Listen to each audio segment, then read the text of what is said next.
ओम नमः शिवाय। प्रिय भक्तगण, आज हम आपको एक कथा का श्रवण करा रहे हैं जिसे सुनने मात्र के आपके जीवन में सुख, शांति और धन की वर्षा होगी। तो चलिए कथा को प्रारंभ करते हैं। अगर आप महादेव के भक्त हैं तो कथा अंत तक जरूर सुने। श्रोताओं, एक नगर में भगवान शिव का मंदिर था। उसी नगर में भगवान शिव का बहुत बड़ा भक्त रहता था।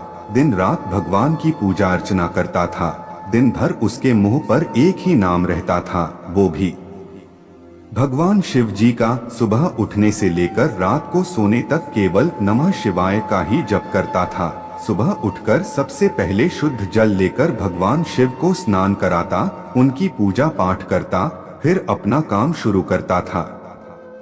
हर सोमवार को शिव जी का व्रत करता था। वह आदमी अपनी हर कठिनाइयों में भगवान शिव जी को याद करता था और अपनी सारी परेशानी भगवान पर छोड़ देता था। और भगवान शिव जी भी उसकी किसी न किसी रूप में हमेशा मदद करने आ ही जाते थे। भगवान शिव जी भी उसकी निस्वार्थ भक्ति से प्रसन्न थे। एक दिन उस भक्त के मन में शिव जी के बड़े धाम जाकर भगवान शिव जी के दर्शन करने की आशा जागी। तो उसने निर्णय किया कि वह भगवान भोलेनाथ के दर्शन करने पैदल ही जाएगा। उसने बिना देरी किए अपने कुछ कपड़े लिए और निकल पड़ा शिव धाम। भक्त भगवान शिव का नाम स्मरण करता हुआ निरंतर अपने रास्ते आगे बढ़ता जा रहा था। चलते चलते थक जाता तो किसी पेड़ की छांव में थोड़ी देर विश्राम कर लेता और फिर चलने लगता। उसे भूख और प्यास लगती तो रास्ते में कुछ फल खा लेता और नदी या तालाब मिलने पर पानी पी लेता था। वह निरंतर भगवान के दर्शन की जिज्ञासा में आगे बढ़ता जा रहा था, लेकिन वह भटकता हुआ एक ऐसी जगह पर पहुंच गया जहां बहुत ही अकाल पड़ा हुआ था तथा दूर दूर तक कोई इंसान या जानवर भी नजर नहीं आ रहा था। उसे वहां का माहौल देखकर बड़ा अजीब लगा।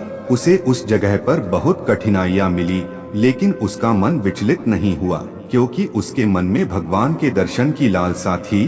चलते चलते उसे बहुत जोर की भूख लगने लगी, लेकिन कहीं दूर तक कोई खाने को नहीं मिला। वह उदास होकर पेड़ की छांव में सो गया। तभी एक आदमी अपने साथ एक पोटली में कुछ फल लेकर आया और उसकी उदासी देखकर बोला, क्या हुआ भाई, इतने उदास क्यों हो? भक्त बोला, जोरों की भूख लगी है, लेकिन दूर तक कुछ नहीं मिला खाने को। तभी उस आदमी ने वह पोटली भक्त को दी और वहां से चल पड़ा। भक्त ने पोटली के सारे फल खा लिए और फिर चल पड़ा, लेकिन ये भी नहीं सोचा कि इतने सुनसान जगह पर कोई आदमी नहीं दिखाई दे रहा था। तो अचानक ये फल वाला कहां से आ गया और अपने रास्ते चल ही रहा था कि उसे फिर जोर की प्यास लगी। उसने दूर दूर तक पानी तलाशा, लेकिन कहीं पानी नहीं मिला। अकाल जो पड़ा हुआ था, कई सालों से उस जगह बारिश नहीं हुई थी। वह पानी से तड़पता हुआ निराश होकर बैठ गया। तभी वही फल वाला आदमी अपने हाथ में पानी का कमंडल लेकर वहां आया और उसे पानी पिलाया। भक्त उसे देखकर बोला, तुम अभी मुझे फल खिलाकर गए थे और फिर पानी लेकर मेरे सामने आ गए। यहाँ पर दूर दूर तक कहीं पानी नहीं मिला और तुम कहां से पानी लाए? तभी उस आदमी ने जवाब दिया, सच्चे भक्तों के हमेशा भगवान साथ ही रहते हैं, उन्हें किसी प्रकार का कष्ट नहीं होने देते हैं। इतना कहकर वह आदमी कुछ दूर जाकर गायब हो गया। भक्त को समझ में आ गया कि वह आदमी कोई और नहीं, भगवान शिव जी ही थे जो मेरी मदद करने आए थे। अब वह भक्त बिना किसी परेशानी के भगवान शिव जी के धाम पर पहुंच ही गया था। इस कहानी से हमें यह सीख मिलती है कि भगवान हमेशा भक्त के साथ खड़े रहते हैं। कई बार हमारे जीवन में बुरा समय आता है, लेकिन कुछ मुश्किलों के बाद भगवान सब ठीक कर देते हैं। भगवान परीक्षा भी उसी की लेते हैं जो ज्यादा सहनशील होता है।